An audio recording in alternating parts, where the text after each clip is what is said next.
العالمين وصلى الله وسلم وبارك على نبينا محمد وعلى آله وصحبه أجمعين رب اشرح لي صدري ويسر لي أمري واحلل عقدة من لساني يفقه قولي اللهم علمنا ما ينفعنا وانفعنا بما علمتنا وزدنا علما. Only have a couple of questions today, so inshallah it shouldn't take too long. The first questioner is asking, I am thinking of making a prenuptial agreement before my marriage, but I don't know how to best go about it and what to include in it. If the woman initiates the divorce, does she have the right to any financial gains, like taking a split of all of the finances, the house, the car, the things that they brought together, etc.? And if the divorce is initiated by the man, does the woman have more rights than just keeping the mahr? Alright, Allah subhanahu wa ta'ala has specified the rights of a wife who is divorced by her husband, what she gets to have. And the rules of Allah subhanahu wa ta'ala are the rules that are the most fair. Allah subhanahu wa ta'ala does not do injustice towards anyone. So if someone tries to make a prenuptial agreement to take more than what Allah subhanahu wa ta'ala has given them, then this is not allowed. Allah is the one who legislated what the right of a divorced woman is after she gets divorced. So if a woman decides to make a prenuptial agreement and she states in that prenuptial agreement, if we get divorced then I get this and I get that, and she tries to take rights or she tries to take properties or money from her husband that she doesn't actually have the right to, then this is something that is not allowed. This is trying to circumvent the rules of Allah subhanahu wa ta'ala. Allah subhanahu wa ta'ala has specified that if a man divorces his wife, then she is entitled to continue receiving support from her husband in terms of her housing, in terms of her clothing, in terms of her food, in terms of her general maintenance for the iddah period. If a man divorces his wife, during the iddah, he still has to continue to spend upon her. But once the iddah period is over, then his financial obligations towards her are closed. Unless, of course, there is a child involved and the child is living with the mother who is now divorced, then of course the husband has to still continue to maintain the child because that's his child, and he needs to continue to maintain the mother in terms of the expenses that she is incurring regarding raising the child. So he has to take care of that as well. And that is something that will continue to last as long as the child is living with the mother. But other than that, once the divorce is finalized, once the iddah is over, the financial obligations of the husband towards his ex-wife are finished, it's closed.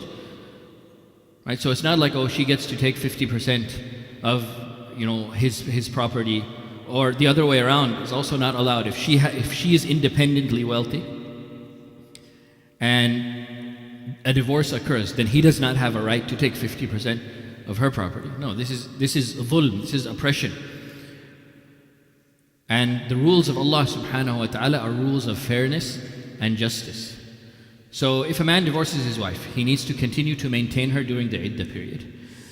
He must give her her mahr in full. If the marriage was consummated and then a divorce took place after the consummation, then the mahr is owed to her in full if he has not already paid it to her beforehand. He has to pay that to her in full. And he should give her some type of a parting gift as well. Some type of compensation as a parting gift.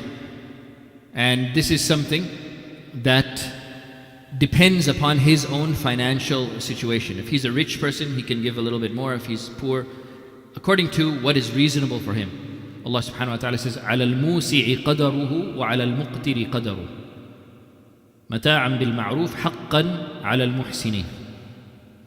That the person who is wealthy, he should give according to his ability. The person who is poor should give according to his ability.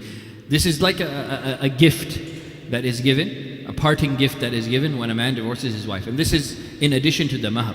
The mahr is already owed.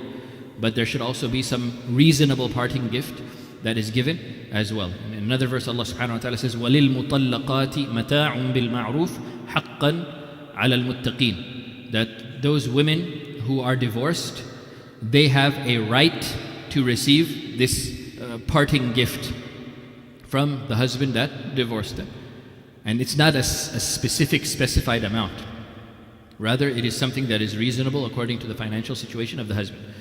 So this is what is required for a husband who divorces his wife. He owes her the mahar in full. He should give her a reasonable parting gift, whatever that amount may be. And he needs to continue to give her her regular maintenance during the period of her iddah. As for any properties that were acquired during the marriage, if the man acquired these properties with his own income, with his own money, then those properties remain his. It's not like the wife, as soon as a divorce occurs, she gets to take half of that property. And the other way around either. If a woman was independently wealthy and she bought something during the marriage and then a divorce occurs, the ex-husband does not have a right to take any of that property from her. That's her own property that she bought with her own money, right? So these laws are laws of justice. And as for the laws that you find in secular countries, where if a divorce occurs, then everything is split 50-50, even if one of the spouses was the one who earns all of the money and he's the one, or he or she in some circumstances is the one who bought everything, but if a divorce occurs, then everything is split 50-50.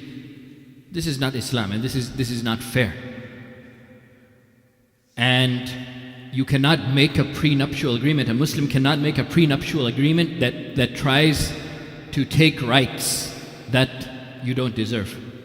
So you can't make a prenuptial agreement, for example, a woman, for example, saying that, okay, I'm going to marry so-and-so, but the prenuptial agreement is that if we get divorced, then we're going to split everything 50-50. Even if he's the one whose income was used to buy everything, I'm going to take 50% of it in case of a divorce. And we make this as a prenuptial agreement. No, this is not permissible. This is not permissible because you're trying to circumvent the distribution of Allah subhanahu wa ta'ala. The fair laws of Allah subhanahu wa ta'ala, you're trying to go against that by making this type of agreement. So this is not permissible.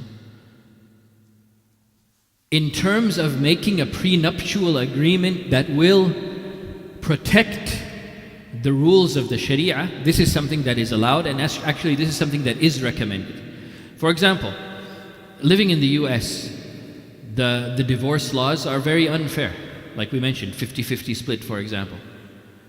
But if someone makes a prenuptial agreement and they write in that prenuptial agreement that if a divorce occurs, we are not going to split 50-50, rather we are going to go according to the rules of Islam. And they document those rules, like some of the rules that we just mentioned. And they make that their prenuptial agreement. So in this case, you're making a prenuptial agreement in order to preserve the rights of each spouse from the Sharia. So this type of prenuptial agreement is something that is allowed, and actually it is something that should be done, especially if you're not living in a Muslim land. A prenuptial agreement that is written according to the rules of Islam. This is good. But a prenuptial agreement that is made to circumvent the rules of Islam, no, this is haram, this is not permissible. In terms of a divorce that is initiated by a woman, a khula'. In this type of a divorce, if a woman is the one who initiates the divorce, basically in this type of a divorce, the woman is ransoming herself out of the marriage. Meaning, she's demanding her husband give her a divorce, and in exchange for that, she is willing to give up her mahar or part of her mahar, according to what the husband and wife agree to. So, for example, a husband married his wife and the mahar was $10,000, right? And later on she wants a divorce, and she has a valid reason to ask for a divorce. A woman asking for a divorce for no reason, this is something, again, that's not allowed. But if she feels that there's no way that she can continue in this marriage, and there's no way that this marriage will be successful, and her husband doesn't want to divorce her, but she feels that it's necessary that she gets divorced, and she's not able to give her husband his rights if they continue in this marriage. So she requests a divorce, which is known as khula'. In this case, she can ransom herself out of the marriage.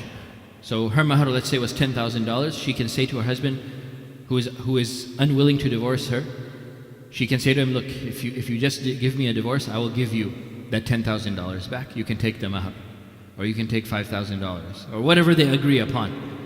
And then in exchange for that, he agrees and he gives her a divorce. Right? So this is known as a khula', or this is a divorce that is initiated by a woman. And then in this type of a situation, the man is not obligated to continue spending upon his wife after that divorce takes place, because she ransomed herself out.